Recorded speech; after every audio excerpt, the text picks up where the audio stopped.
When video cameras became widely accessible and affordable to the public in the mid-1900s, the world saw an influx of independently made movies that would be created from the camera owner's home. While most home videos are merely fun little pieces of family history, others have a much more sinister tone, and some of these have been completely banned from the public because of how disturbing they are. So that's what we're going to be having a look at today. So here are 6 terrifying home videos that you are banned from watching. Number 1. The Homolka Tapes. Karla Homolka and her husband Paul Bernardo were 2 serial killers who were responsible for the killings of at least 3 minors in the early 1990s. At a family Christmas party, the couple drugged Homolka's sister Tammy, who Bernardo had become obsessed with a few months prior. The couple sexually assaulted Tammy while she slept, and before Tammy could regain consciousness, she choked on her own vomit and died. Although the local police were suspicious of the two, they decided to let them go, and the pair wouldn't be arrested until over 2 years later. So, in 1993, a very discussed and talked about trial began where the couple were being tried on multiple charges. In order to ensure that Bernardo would spend the rest of his life in jail, Homolka agreed to a very controversial plea deal where she stated that he was the main assailant of these murders and that she was just an unwilling accomplice. This led to Homolka receiving a reduced sentence of only 12 years for her crimes. But it was around the same time that a videotape began to surface of the two committing one of these murders, and it was clear that Karla Homolka had lied about her involvement in these acts, as the tapes clearly showed her attacking and sexually assaulting her victims. While the tapes were never released to the public, transcripts of the videos were, and the public were infuriated to learn that this killer had been given such a soft sentence. Even the couple's lawyer, who was the first ever person to watch the tapes, says that he plays them in his head every single day, and that he was traumatized after watching them. Well, the tapes will never be watched by another person because they were destroyed in 2001 and no other copies exist. Unfortunately, their existence made pretty much no difference in the trial, because even though the tapes incriminated Homolka, her plea deal, which became known as the Deal with the Devil, was still honored, and she was released from prison in 2005. Number 2. The Basement Tapes.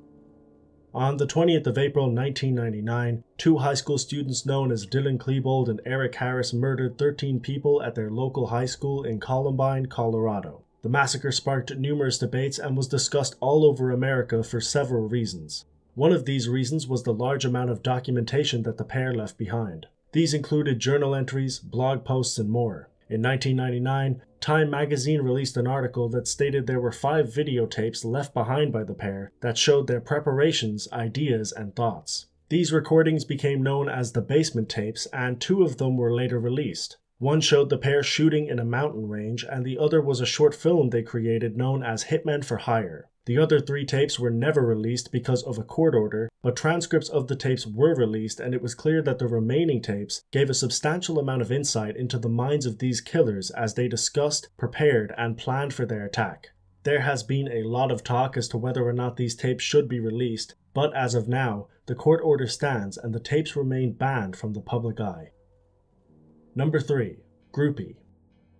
In 1996, shock rocker Marilyn Manson was a cultural phenomenon who had sold millions of records and garnered a large amount of controversy for his shocking image and lyrics. On top of his music, Manson ventured into an array of creative endeavors that included paintings, poetry, and fashion. At the same time of his meteoric rise, Manson created the experimental short film known as Groupie that centered around a house party he threw where he invited a female actor to the event and filmed himself and several of his bandmates performing perverse sexual acts on the actress that included bondage, drinking urine, and more. The other partygoers did not know if the actress was an unwilling participant or a part of the performance and were made uncomfortable by the strange things that she was told to do. The actual short film was only ever seen by 3 people: Manson's manager Tony Coella, comedian Andy Dick, and Marilyn himself. Coella urged Manson to never release the piece to the public as he feared that it could easily be used against him in a court of law. This was probably the reason the movie was never fully released, but segments of it were eventually released in later years.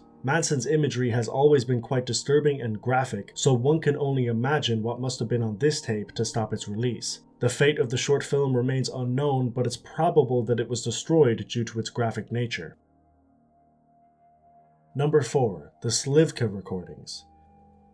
Anatoly Slivka was a Soviet serial killer who was responsible for killing 7 young boys between the years of 1964 and 1985. He did this because in 1961, he witnessed a traffic accident where a young boy died and stated that he got some kind of sexual pleasure from it. In order to recreate this pleasure, he ran a children's club and would convince some of the young boys to take part in an experiment which would involve them being put unconscious. Slivka would then strip them naked and arrange them in various different positions. He would also videotape this activity so that he could masturbate to it later. Slivka did this numerous times and in 1964 accidentally killed his first victim. However, this gave him a taste for murder and Anatoly Slivka would go on to kill 6 more young boys. While some of the video recordings were kept and later discovered, Slivka destroyed the initial tape and many more for fear of being caught. These tapes are obviously not viewable to the public, and there are hours of recordings that are also inaccessible for public viewing due to court orders. Anatoly Slivka was arrested in 1985 and executed in 1989 by firing squad. Number 5. The Meiwes Tape. Armin Meiwes is a convicted murderer who we have actually covered in a different video where we talked about disturbing internet communities. The community in question was known as the Cannibal Cafe, which Armin used to contact a man who wanted to voluntarily be killed and eaten. This man, Bernd Brandis, went to Armin's house and the two recorded a videotape that showed Meiwes cutting off Berdt's penis and attempting to eat it. He then killed Brandis by slitting his throat, and over the next 10 months, Meiwes proceeded to eat various pieces of Berdt's body and stored it inside of his home. In 2002, Meiwes was arrested and charged with the murder when the advertisement was discovered online and Berdt's body parts were also found. On top of this, the 4-hour video recording they had made was recovered and showed the entire event. Lawyers and court officials who saw the footage couldn't believe what they had just watched, and the footage was never released to the public. It was so disturbing and graphic that many of the jury and journalists needed therapy after watching it, and as of today, it is being held by authorities in Germany and will probably never see a public release. Number 6. The Parker Ray Tapes. David Parker Ray was an American serial killer, dubbed the Toy Box Killer, who was suspected to have murdered up to 60 people. He often tortured his victims in a renovated, soundproof trailer that he called the Toy Box. Inside of this trailer were dozens of torture tools that were estimated to be worth over $100,000, and before torturing his victims, he would play them an audio recording that would give them an idea of what he was going to do to them. On top of this, Ray would record many of these crimes, and after he was arrested in 1999, several of these videos were discovered, but it's presumed that many more were never found or were destroyed by Ray himself before they could be recovered. One of the tapes that police did eventually find showed Ray torturing one of his victims, a young woman known as Kelly Garrett, who had her throat slit and was dumped on the side of the road. Ray assumed she had killed her, but she actually survived and was treated for her injuries. Strangely, when she told the police and her husband what had happened, nobody believed her, and Ray's killing spree continued for almost 3 more years until he was eventually caught.